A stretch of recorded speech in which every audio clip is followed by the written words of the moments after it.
O Lar Adventista. Capítulo 74. Amizades boas e outras duvidosas. Influências sobre nós e nossos filhos. Cada associação que formamos, limitada como seja, exerce alguma influência sobre nós.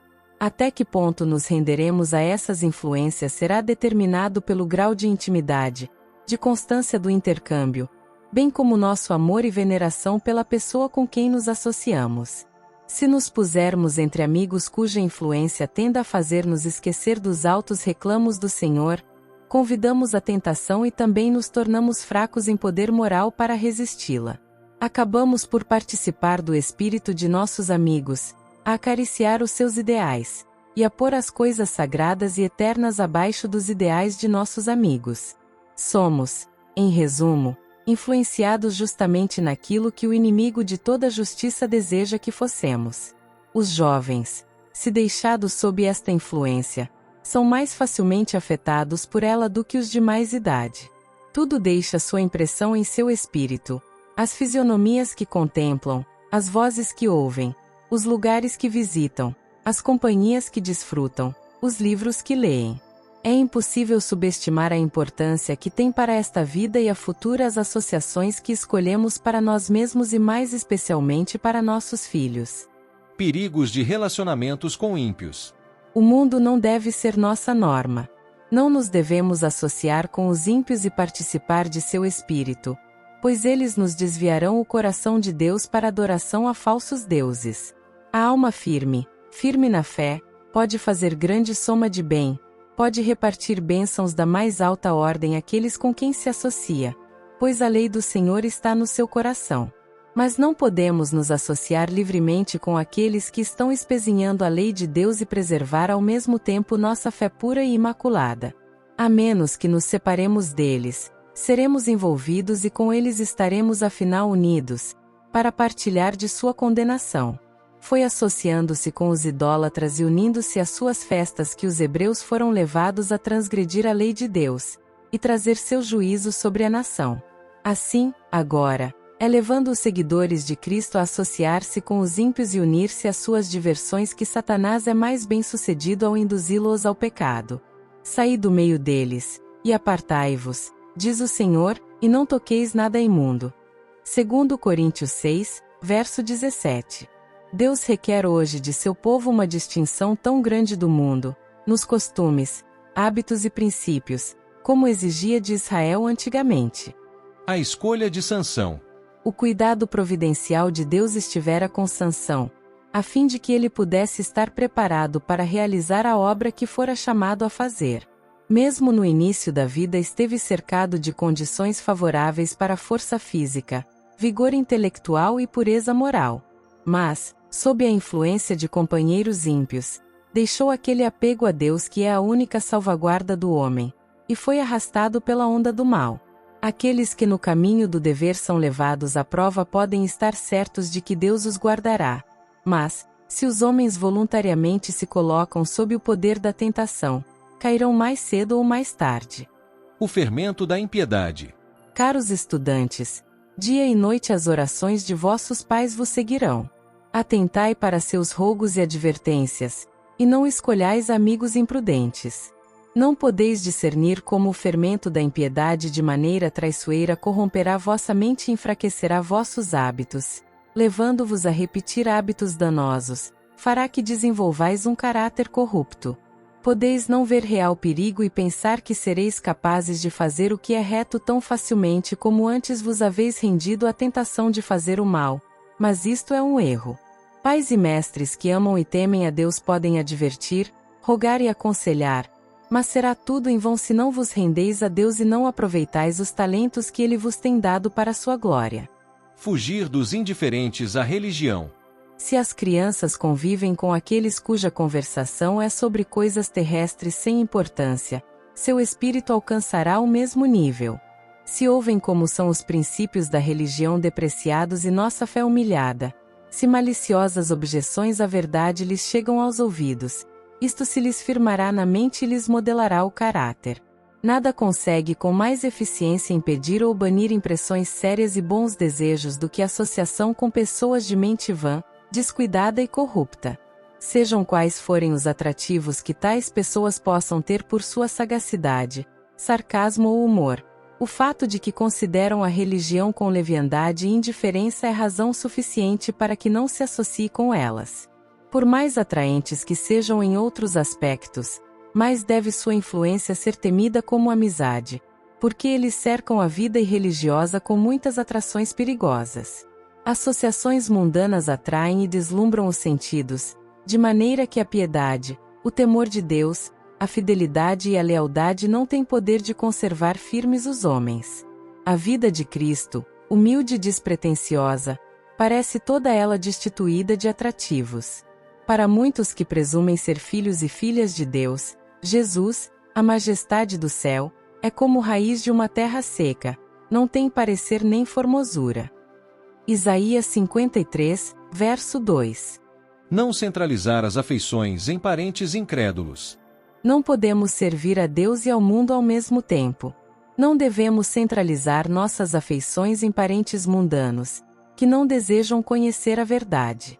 Devemos procurar, por todas as formas, enquanto associados com eles, que nossa luz brilhe, mas nossas palavras, nosso comportamento, nossos hábitos e práticas, não devem de maneira nenhuma ser moldados por suas ideias e costumes.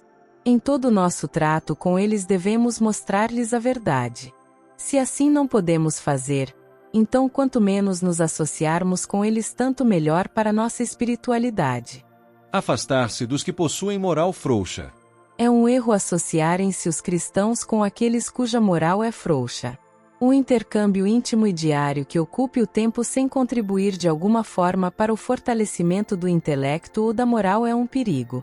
Se a atmosfera moral que circunda as pessoas não é pura e santificada, mas maculada com a corrupção, os que respiram essa atmosfera verificarão que ela atua quase imperceptivelmente no intelecto e no coração para envenenar e arruinar. É perigoso manter familiaridade com aqueles cuja mente é por natureza de baixo nível. Gradual e imperceptivelmente os que por natureza são conscienciosos e amam a pureza chegarão ao mesmo nível. Participarão da imbecilidade e esterilidade moral com que são constantemente postos em contato e passarão a apreciá-las. O bom nome é mais precioso do que o ouro. Há da parte dos jovens a tendência de se associarem com outros de espírito e moral inferiores. Que satisfação real pode uma pessoa jovem esperar da voluntária ligação com outras de baixa norma nas ideias, nos sentimentos e na conduta? Alguns têm gostos corrompidos e hábitos depravados, e todos quantos buscam tais companheiros seguir-lhes-ão o exemplo. Vivemos em tempos de perigos de molde a fazer temer o coração de todos. Os que se rendem à tentação por temor do ridículo. As crianças devem ter companheiros que não ridicularizem o que é puro e digno, antes advoguem o que é reto. O temor do ridículo leva muitos jovens a se render à tentação e a andar no caminho da impiedade. As mães podem fazer muito por preceito e pelo exemplo para mostrar a seus filhos como devem eles manter-se dignos em meio do escárnio e do ridículo. Porque nossos jovens não consideram que aqueles que estão prontos a levar outros aos caminhos proibidos são facilmente vencidos pelas tentações e são instrumentos de Satanás para encorajar hábitos desordenados, para zombar dos que são conscienciosos e gostariam de preservar sua integridade de caráter. Viver diante de estranhos como se diante de Deus. Jovens amigos, não gasteis sequer uma hora na companhia daqueles que poderiam incapacitar-vos para a obra pura e sagrada de Deus. Não façais diante de estranhos o que não faríeis diante de vossos pais, ou de que vos envergonharíeis diante de Cristo e dos santos anjos. Alguns podem entender que essas precauções não são necessárias aos guardadores do sábado, mas aqueles a quem elas se aplicam sabem o que eu quero dizer. Digo-vos, jovens, que vos deveis acautelar, pois nada podeis fazer que não esteja aberto aos olhos dos anjos e de Deus. Não podeis praticar uma ação má sem que outros sejam por ela afetados. Ao mesmo tempo em que vossa conduta revela a espécie de material usado na edificação de vosso caráter, tem sobre outros poderosa influência. Nunca percais de vista o fato de que pertenceis a Deus, que Ele pagou o vosso preço e deveis dar-lhe conta de todos os talentos que vos foram confiados. Prometido o necessário auxílio. Não devemos colocar nossos filhos onde eles tenham que se associar com corruptos e degenerados. Algumas vezes Deus em sua providência pode levar nossos jovens a se associarem com os que são impuros e intemperantes. Ele lhes dará força de propósito e poder para resistir à tentação, tal como o fez com Daniel e seus companheiros em Babilônia, se cooperarem com ele. Precisam manter constante comunhão com Deus. Devem conservar-se puros, recusando fazer qualquer coisa que desonre a Deus, tendo em vista sempre a sua glória. Devem cuidar das almas, trabalhando com fervor por aqueles em quem a imagem de Deus tem sido desfigurada, procurando reformá-los, elevá-los, enobrecê-los. Escolher companheiros sérios.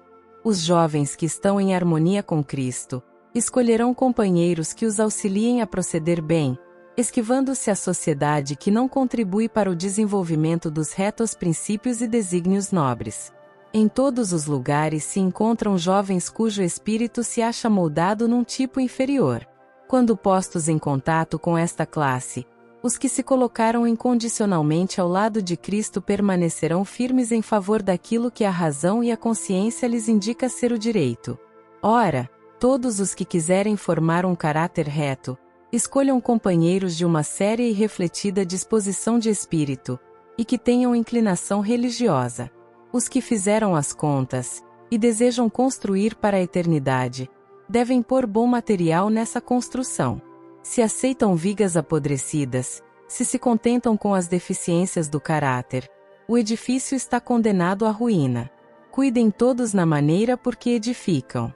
A tempestade da tentação se abaterá sobre a casa, e a menos que ela esteja firme e fielmente construída, não resistirá à prova. Mediante a companhia dos que andam de acordo com os princípios, mesmo os descuidados aprenderão a amar a justiça. E pela prática do correto procedimento criar-se-á no coração um desgosto pelo que é vil e banal e discorde dos princípios da palavra de Deus.